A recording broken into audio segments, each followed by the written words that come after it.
তারা ক্যাম্পাসের শ্যাডো তারা হচ্ছে ব্যানার টানাইছে, তারা হচ্ছে কার দোষে কয়টা কেটে তালা মারছে, তারা খুনিয়েছে না মুটি পুরাইছে। এই ঘটনাগুলো বারবার ঘটতেছে। কেন ঘটতেছে? কারণ একটা ঘটনা ঘটার পরেও আপনারা এসিডি অ্যাকশন নিতে পারেন না। যদি আপনারা অ্যাকশন নিতে পারতেন স্যার, যারা প্রথম যারা প্রথম প্রশ্ন টানাইছে একবার হাসিনা মুটি পুরাইছে, ওদের গ্রেফতার করতে পুলিশ দিতে পারতেন স্যার, তাহলে শ্বাস করতে না স্যার। তারা তো সেটা তো তোমরা জানো পুলিশ কি প্রক্রিয়া ব্যবস্থা করেছে, আমরা কি করেছি, ঠিক আছে? ওর সিসি ফুটেজ ধরে সারা বাংলাদেশে ওকে ধরার চেষ্টা এবং কয়েকদিন ধরাও হয়েছে। আমি এটা বলি, আমরা কিন্তু ওই যে চারুকালে মোটিভ পুরানোর ব্যাপার তো আসল আসামি তো ধরা হয় নাই, কিন্তু পালিয়ে গেছে ভাই। আমরা তো এবং আমরা কিন্তু ফুটেজ রিলিজ করার সাথে আপনাদের পক্ষ থেকে এখানে কোনো করা বার্তাও নাই যে ক্যাম্পাসে বেশি ছাত্ররা আসে।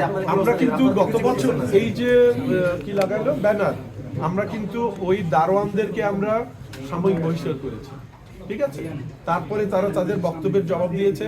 আমি আবার স্টেট অফিসকে, আমার সিকিউরিটি অফিসকে বলেছি তালিকা করে কোন কোন দারোয়ান এখানে ছিল তাদের যেন শোকজ করে এবার আমরা কঠোর ব্যবস্থায় যাব। শুধু শোকজ করা হয়েছে না না, এবার আমরা কঠোর, আমাদের তো ধাপে, এবার আমরা কঠোর ব্যবস্থায় যাব। কিভাবে ওখানে চারুকলায় ওখানে দারোয়ান থাকে, কার্জন হলে দারোয়ান থাকে, তোমার কলা ভবনের দারোয়ান থাকে, তারপরও কিভাবে এরা লাগায়। আমি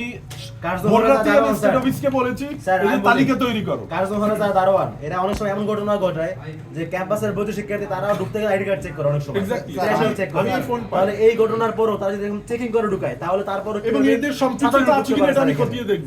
অবশ্যই আমরা জানতে চাই।